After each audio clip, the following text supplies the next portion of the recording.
Hello and very warm welcome. मैं हूं सोनाली और आप देख रहे हैं बॉलीवुड रिपोर्टर, जहां आपको मिलती है बॉलीवुड की हर लेटेस्ट अपडेट। तो चलिए करते हैं शो की शुरुआत आज की बिगेस्ट स्टोरी के साथ।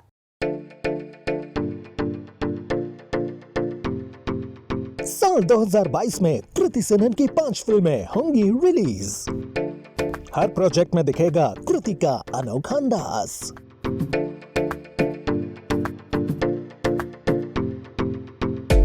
साल 2021 कृति सेनन के लिए काफी बेहतरीन रहा। फिल्म मिमी ने कृति को एक्टिंग की दुनिया में एक नई पहचान दिलाई है। मिस सेनन के एक्टिंग करियर में इस फिल्म ने एक नई उड़ान भर दी है। ऐसे में अगर बात साल 2022 की करें तो कृति के लिए ये साल भी प्रोफेशनली काफी वर्किंग रहने वाला है। वहीं अब ऐसा लग रहा है कि कृति रिस्क लेने से डर नहीं रही हैं।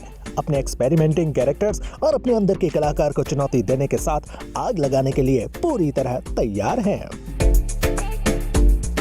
एक सुपरहिट 2021 के बाद कृति सेनन के पास साल 2022 के लिए अनाउंस की गई सबसे ज्यादा रिलीज हैं, जिसके साथ कृति ने टॉप पर अपनी पोजीशन को मजबूत रखना जारी रखा है। कृति साल 2022 में एक्सपेरिमेंटिंग रोल्स निभाने वाली हैं। प्रभास के साथ कृति की आदि पुरुष रिलीज होनी है। इस फिल्म में कृति माता सीता का किरदार करेंगी। वहीं कृति के पास अक्षय कुमार के साथ बच्चन पांडे है, जिसमें मिस कृति का एक हटकर किरदार दिखेगा। इतना ही नहीं, टाइगर श्रॉफ के साथ कृति की फिल्म गणपत भी आ रही है, जिसमें एक्ट्रेस को जबरदस्त एक्शन सीक्वेंस करते देखा जाएगा। बाइक पर भी कृति स्टंट करती नजर आएंगी। वहीं वरुण धवन के साथ भेड़िया की शूटिंग भी कृति रैप अप कर चुकी हैं। इस फिल्म की कहानी भी काफी अनोखी और मजेदार होने वाली है। बात करें शहजादा की तो कार्तिक आर्यन के साथ कृति रोमांटिक फिल्म का हिस्सा भी होंगी। साल 2022 में कृति के पास एक से बढ़कर एक फिल्में हैं और हर फिल्म में उनका कैरेक्टर काफी जुदा है।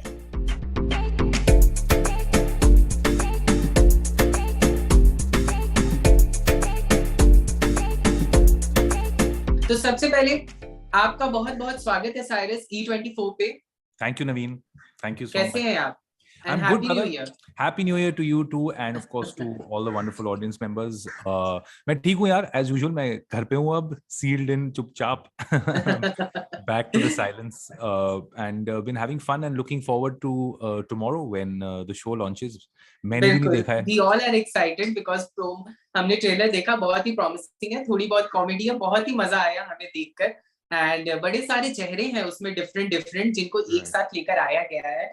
Talking about your character, Cyrus, क्या कहना चाहेंगे अपने किरदार को लेकर?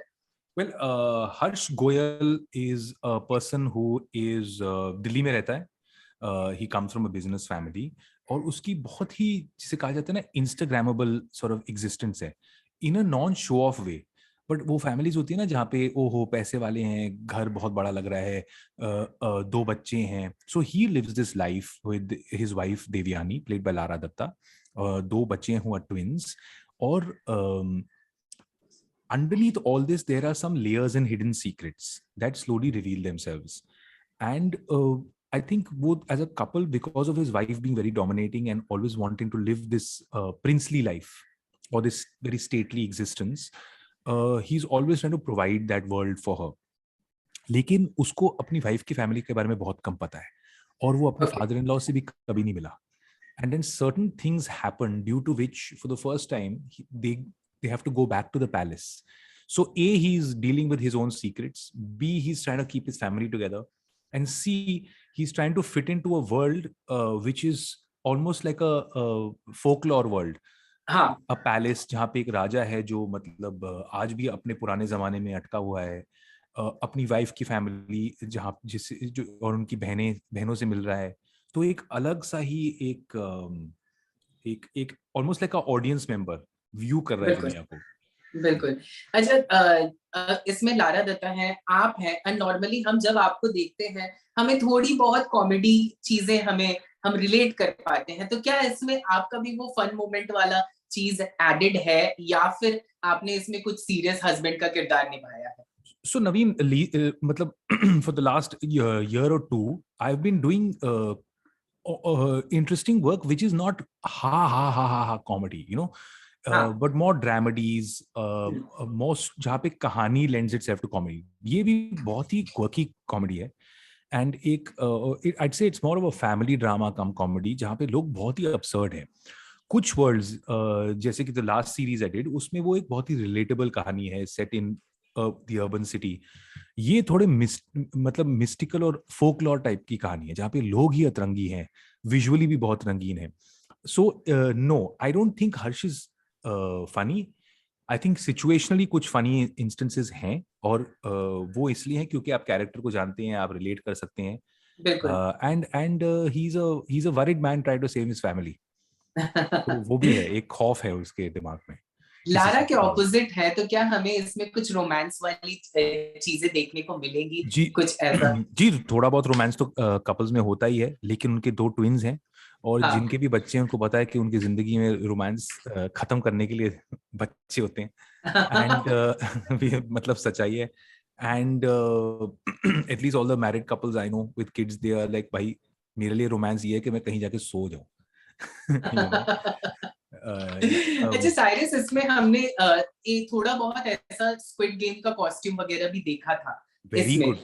हाँ, It is so bizarre, Naveen. It is so bizarre. First of all, this show was shot in the first lockdown. मतलब 1.5 साल पहले. हाँ. उस टाइम पे तो किसी को पता ही नहीं था स्क्विड गेम्स क्या है. हमारे क्या है? कॉस्ट्यूम भी बिल्कुल सिमिलर सही. हैं, हमारे हाँ. कॉस्ट्यूम्स भी सिमिलर हैं ब्रो. ये प्योर तुक्का है, ये प्योर फ्रीकिशली वियर्ड तुक्का है. इनफैक्ट लोगों को मुझे इंस्टाग्राम पे भी 1-2 लोगों ने मैसेज किया कि आप लोगों ने क्या ये शूट किया और एडिट किया और निकाल दिया पिछले 1 महीने में. हाँ. मैंने कहा ऐसा तो हो ही नहीं सकता. And it's pure chance that even the costumes look similar. The concept was way before Squid Games, actually. Wow. But pure luck. Alright, lastly, हम सब बड़े excited हैं. हमें ट्रेलर बहुत पसंद आया. What you want to say to all the viewers, because बहुत ही promising है और हम बहुत वेट कर रहे हैं इसके आने का कल. तो क्या कहना चाहेंगे?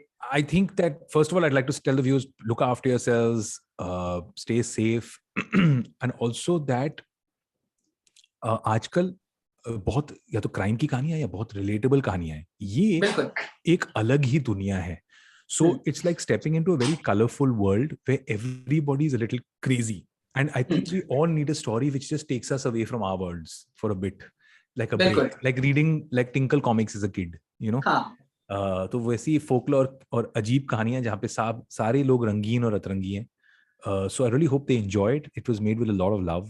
We had wonderful directors, Ananya and Gaurav. So I hope it's loved. मैंने भी नहीं देखी अभी तक, तो हम साथ ही देखने वाले. चलिए, thank you so much Cyrus हमारे साथ बने रहने के लिए.